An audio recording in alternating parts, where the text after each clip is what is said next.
আপনারা নিশ্চয় জানেন যে গত আজ থেকে কয়েকদিন আগেই সংসদে পেশ হয়ে গিয়েছিল ওয়াকফ বিল। কেউ এটার পক্ষে ছিল, কেউ ওটার বিপক্ষে। তারপরে অনেক আলোচনা শেষে ভোটাভুটির মাধ্যমে পেশ হয়ে গেল। কিন্তু সংসদে দাঁড়িয়ে একজন ইসলাম প্রোডাক্ট গ্রহণকারী টুপি দাঁড়িয়ে রাখা টেররিস্ট তৈরি আর সমর্থনকারী মুসলমান সাংসদ তিনি বলেছেন যে সংখ্যালঘুরা ওয়াকফ বিল মানে না, এই আইনকে মানে না। ভাবতে পারছেন, এটা কোনো চায়ের দোকানের মধ্যে আলোচনা নয় বা কোনো পাড়ার মসজিদে ইমাম বলছেন এমনটা নয় যে এই কথাগুলো মানে না। এটা বলছে কে? একজন ইসলাম প্রোডাক্ট গ্রহণকারী টুপি দাঁড়িয়ে রাখা সাংসদ, যিনি সংসদ ভবনে ঢোকার আগে ভারতবর্ষের সংবিধান এমনকি আইনকে রক্ষা করতে বদ্ধপরিকর তিনি শপথ নিয়েছিলেন। তিনি বলছেন সংসদ ভবনে দাঁড়িয়ে একথা তিনি নিজে মুখে। কি শুনে আশ্চর্য হচ্ছেন না? আশ্চর্য হবার কিচ্ছু নেই। আজম খান সমাজবাদী পার্টির সাংসদ, তিনি একসময় বলেছিলেন মুসলিম ল বোর্ডে যদি কেউ হাত দেয় তাহলে দেশের সংবিধান হোক বা সুপ্রিম কোর্ট হোক, তারা জুতোর ডগায় সেটাকে সোজা করে দেবে। এই কথাটাকে নিয়ে কেউ কিন্তু প্রতিবাদ করেনি সেদিন। শুধুমাত্র সেই দিন কিন্তু ভারতীয় জনতা পার্টি কথা বলেছিল, প্রতিবাদ করেছিল।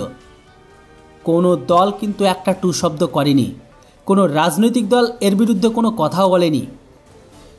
আসলে কি জানেন, এদের ধর্ম বলে কিচ্ছু নেই। এটা একটা প্রোডাক্ট, গোটা বিশ্বে ছড়িয়ে দিয়ে সব কিছু বাগানো ধান্দায়। এরা নাই নাই করে 57টা দেশকে বাগিয়েছে ইসলাম প্রোডাক্ট গ্রহণকারী দেশ বা কান্ট্রি হিসাবে। তাই এখন তারা নতুন করে ভারতকেও গাজওয়াতুল হিন্দ বা তলোয়ারের মাথায় রেখে দেশকে তাদের আওতায় আনতে চায়। ইসলামিক দেশ, ইসলামিক এজেন্ডা, ইসলামিক ঝান্ডা। যদিও তাদের পরিকল্পনা বাস্তবায়ন হবে না, কারণ দেশ যদি ধর্মের নামে একবার ভাগ হয়েছিল 1947-এ, দেন প্রয়োজন পড়লে সেকেন্ড টাইম আবারও হবে। কিন্তু এবার আর সেই ভুলটা করব না, যে ভুলটা 1947-এ আমাদের পূর্বপুরুষরা করে গেছে। কারণ এই একই ভুল বারবার করলে আমাদের পরবর্তী জেনারেশন সেম ভোগায় ভুগবে। কিন্তু এখন মেন কথা হচ্ছে, এই সমস্ত পরিকল্পনা করতে গিয়ে আমাদের কিছু বামপন্থী নেতা আছে, সেকুলার নেতা আছে, বিশেষ করে যারা হিন্দু। হ্যাঁ, আমি কিন্তু এখানে কোনো ইসলাম প্রোডাক্ট গ্রহণকারীর কথা বলছি না। আর আমি এই কারণে বলছি না, কারণ মুসলমান মানে ইসলামিক ব্যক্তি শুধু ইসলামিকই হয়, তারা সেকুলারও হয় না, তারা কিন্তু বামপন্থীও হয় না। এটা হয় শুধু বামপন্থী সেকুলার হিন্দুরা। তারাই কিন্তু তাদের সমর্থনে এখন রাস্তায় নেমেছেন, তাদের সঙ্গ দিচ্ছেন। ভাবতে পারেন, আমি কিন্তু আপনাদের বলছি বেশি দূরে যেতে হবে না, আমাদের আশেপাশের দেশের দিকে একটু তাকিয়ে দেখুন, না হলে 57টি ইসলামিক দেশের দিকে একবার তাকিয়ে দেখুন, ভালো করে খোঁজ নিয়ে দেখুন। সেখানে কিন্তু শিয়ারা সুন্নিদের মসজিদে ধামাকা করছে, সুন্নিরা আবার শিয়াদের মসজিদে ধামাকা করছে, আহমেদ কাদিয়ানির মসজিদে ধামাকা করছে। বুঝতে পারছেন, এরা কিন্তু সবাই একই আল্লাহর উপাসক, সেম সবাই কিন্তু একই মসজিদ উপাসনা করছে। এই নামাজরত অবস্থায় তারাই কিন্তু ধামাকা করছে তাদের জাতিগত ভাইয়ের ওপর।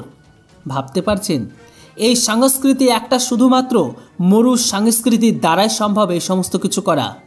এটা আমাদের ভারতীয় হিন্দু সনাতন সংস্কৃতিতে হবে না। আর আমাদের বৃহত্তর হিন্দু সমাজের মধ্যে শিখ, বৌদ্ধ, জৈন অনেক সংস্কৃতি আছে প্রচুর, যাদের বলে লিস্ট অনেক বড় হয়ে যাবে। এরা কিন্তু কখনোই ভাবে না যে একজন আরেকজনের উপাসনালয়ে গিয়ে বা মন্দিরে গিয়ে ধামাকা করে উড়িয়ে দেবে, এমনটা কিন্তু ভুলেও ভাবে না। আর এমনটা এখনও পর্যন্ত আপনারা কখনো শোনেনও নি। কিন্তু এই ইসলাম প্রোডাক্ট গ্রহণকারী কট্টরবাদী টেররিস্টরা কিন্তু করে আর ভাবে। এটা আমি আপনাদের সামনে বেশি করে বলছি আর ভালোভাবে এই কারণে বলছি, যারা মুসলিম হয়ে মুসলিমদেরই সহ্য করতে পারে না, ধামাকা করে উড়িয়ে দেয়। আমার আপনার মতো মালায়ন, কাফের, গোবরখোর, মুতখোর, মানে যে নামে তারা আমাদেরকে ডাকে বলে যে তোমরা মূর্তি পূজাকারী, তারা আমাদের ভাই কোন অ্যাঙ্গেল থেকে হয়? যে সমস্ত ইসলাম প্রোডাক্ট গ্রহণকারী তারা নিজেদেরকে ভাই বলে মনে করে না বা জাতিকে ভাই বলে মনে করে না, তারা নিজেদের সাথে নিজেদের জাতিগত ভাইকে ধামাকা করে উড়িয়ে দিচ্ছে, তারা থোড়ি আমাকে আপনাকে ভাই মনে করবে? এই সামান্য কমন সেন্সটুকু কি আপনার মধ্যে এখনও হয়নি? না আমি আপনাদের বোঝাতে পারিনি? আর আপনারা এখন লোককে বোঝাতে আসছেন? তবে হ্যাঁ, আরও একটা কথা শুনুন, বোঝানোর বাইরে গিয়ে যদি আপনাদের মনে হয় যে পেট্রো ডলারের জন্য আপনাদের এই কথা বলতে হবে, তাহলে কিন্তু খুবই সাবধান। আপনার একটা জিনিস ভালো করে জেনে রাখবেন, এটা কিন্তু সেই শাহবানুর মামলার সেই রাজীব গান্ধীর ভারতবর্ষ নয়। এই ভারত হচ্ছে অত্যাধুনিক আধুনিক ভারত, ক্ষমতাশালী ভারত। এই ভারতবর্ষের সার্বভৌমত্বের দিকে যে বা যারা হাত দেবে সেই হাতকে কিন্তু কেটে নিচে নামিয়ে দিতে পারে এই ভারতবর্ষ। প্রয়োজন পড়লে ঘাড় থেকে নামিয়ে রাখতে পারে এই সমস্ত ভারতবাসী, বিশেষ করে সনাতন ধর্ম। অতএব খুবই সাবধান। আশা করি আমার এত কিছু বলার কথাগুলো আপনাদের মনে স্পষ্ট ঢোকাতে পেরেছি। আপনাদের যদি কোনো মতামত থাকে অবশ্যই সেটা কমেন্ট সেকশন খোলা আছে, সেখানে কমেন্ট করে জানাতে পারেন। Thanks for watching. জয় হিন্দ, বন্দে মাতরম।